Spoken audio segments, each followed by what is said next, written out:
Seattle has long had a reputation for being one of the best cities in America for bicycling.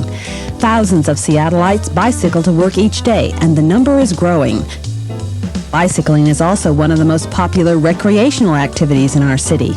On any given day, you're likely to encounter commuters, bicycle messengers, people running errands, or cyclists out just enjoying our beautiful surroundings.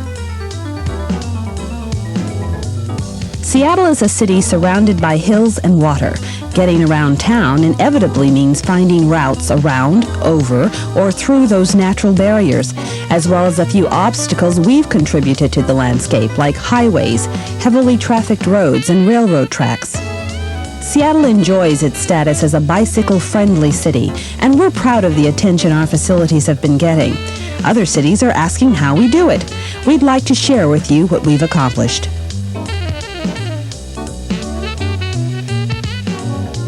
The Seattle Engineering Department created the bicycle program in the late 1970s.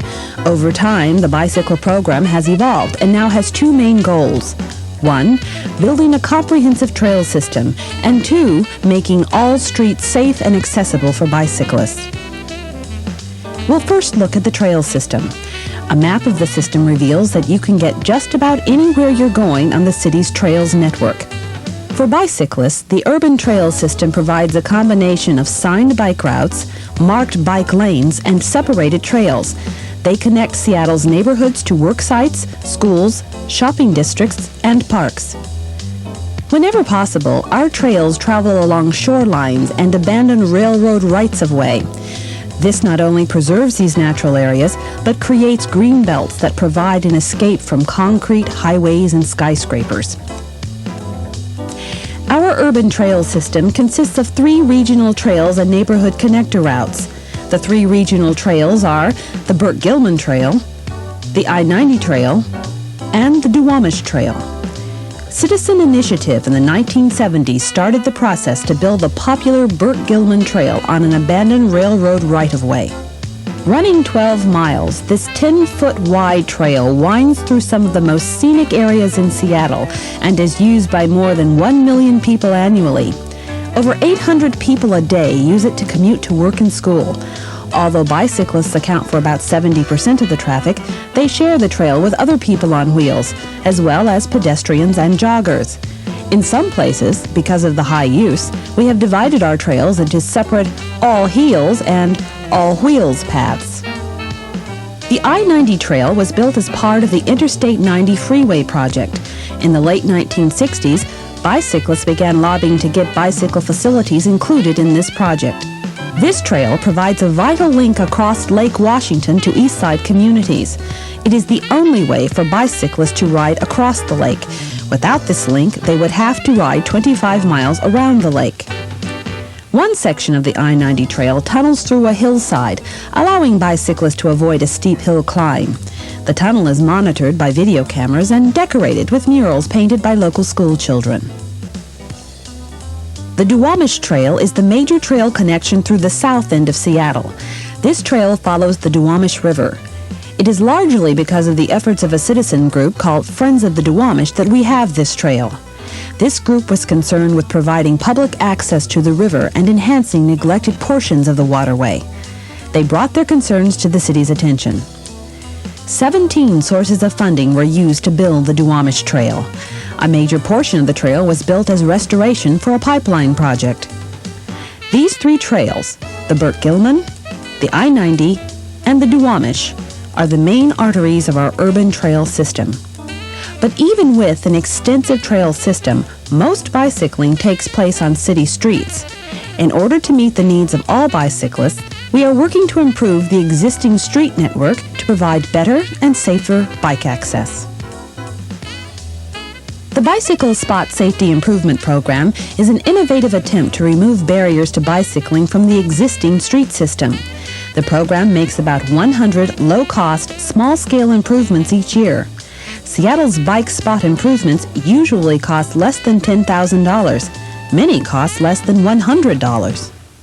Typical bike spot improvements include signing bike routes, installing bicycle parking racks, installing warning signs, routine maintenance like pothole filling and street sweeping, adjusting loop detectors to pick up bicycle traffic, building traffic islands at major street crossings, installing bicycle safe drain grates, installing rubberized railroad crossings, and striping bike lanes. Most bike spot improvements are the result of citizen requests. Bicyclists can fill out a request card with the location and description of a problem and then mail it back to us. The bike spot improvement cards are distributed to local bike shops and bike clubs. The bike program also works to improve bicycle access and safety on Seattle's 150 bridges. Because in Seattle, if you can't get across the bridges, nothing else matters. But most important, these improvements help make our streets and structures safer for everyone using them. The success of the Seattle program can be traced to three key ingredients: citizen participation, training for engineers, planners, and policymakers, and a full-time bicycle coordinator position.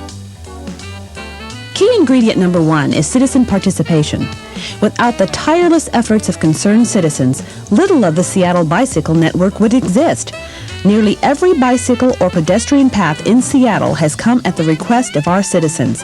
And not just cyclists either. Other organizations like Open Space, environmental, and neighborhood groups have become involved in and supported the urban trail system. We have learned that a bicycle advisory board is a very important part of citizen participation.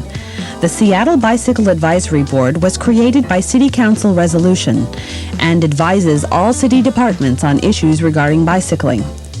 Each member is expected to follow one or two projects from preliminary planning through construction. Board members attend public meetings, meet with project managers, and serve on other committees. Bicycle concerns are also a priority for the Cascade Bicycle Club. This organization works with other clubs, neighborhood groups, and businesses to promote bicycling. With more than 4,000 members, this club helped campaign for an open space bond issue, which is now supplying $6 million for the development of trails in the city. The second key ingredient is bicycle training for engineers, planners, and policymakers. Since these professionals are involved with projects that affect bicycling on a day-to-day basis, it is critical that they have the necessary training and information. There are a number of organizations that teach bicycle-related courses. Seattle has contracted with these groups to educate our planners on bicycle facility design, bicycle liability, rail-to-trail conversions, and bicycle law enforcement. The city has adopted the American Association of State Highway and Transportation Officials Guidelines for the Development of New Bicycle Facilities as a guide for designing both our on-street and off-street bicycle facilities. Last but not least in our list of key ingredients is the need for a full-time bicycle coordinator position. A bicycle coordinator should work to institutionalize bicycling by integrating bicycles into city transportation, parks, and open space plans. The bicycle coordinator serves as a member of the design team for bicycle facilities like bridges and major roadways that need to accommodate bicyclists. Seattle has placed its bicycle coordinator position in the engineering department, where decisions regarding construction and transportation are made. Seattle has found that bicyclists can go just about anywhere, are economical and non-polluting, use little space, and are convenient for trips under 5 miles. We have also found that people will ride bicycles if given places to ride. This means making all streets and bridges bicycle-friendly and providing a comprehensive trail system. These improvements didn't happen by accident in Seattle. They happened because citizens organized and got involved. Training was provided for planners, engineers, and other policymakers, and Seattle has a full-time bicycle coordinator to implement projects.